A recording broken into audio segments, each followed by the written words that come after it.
Dwi wedi dilyn dwn i'n faint o etholiadau fel newyddiadurwr, ond ers cael y newis yn ymgeisydd Plaid Cymru ar gyfer yr is-etholiad yn Ynys Môn ar Awst y cynta, dwi'n gwybod yn iawn nad oes na ddim byd yn cymharu efo siarad efo pobl a gwrando arna chi'r etholwyr a beth sy'n bwysig i chi.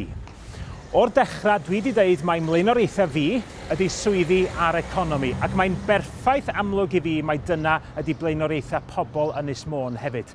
Mae Sir Fôn angen swyddi sefydlog sy'n talu yn dda, a gwneud i hynny ddigwydd sy'n bwysig i fi. Os nwch chi yn helpu fi i gael yn ethol yn aelod cynulliad dros Ynys Môn, dwi'n addo gwneud yngorau glas i draws newid yr economi yn lleol. Dwi'n addo cydweithio efo busnesau, diwydiant a'r sector gyhoeddus i ddenu swyddi da a chefnogi mwy o brentisiaethau a hyfforddiant fel bod gan yn pobl ifanc ni gyfleoedd gwaith lleol. Mi wna i frwydro i wneud yn siŵr bod lles Ynys Môn a swyddi lleol wrth wraidd datblygiad yr Wylfa. Dwi'n addo denu buddsoddiad i wella trafnidiaeth a phwyso ymweithredu brys i leddfu'r tagfeydd ar draws Pont Britannia.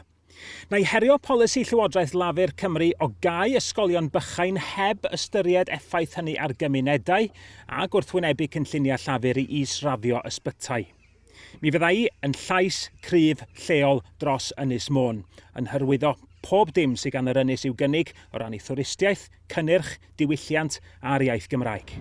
Dim ond Plaid Cymru wneith frwydro o ddifri dros ddyfodol yr ynys yma. Dwi'n addo gwrando a dwi'n addo gweithredu mwyn gwneud yn siŵr bod y dyfodol yna yn ein disglair.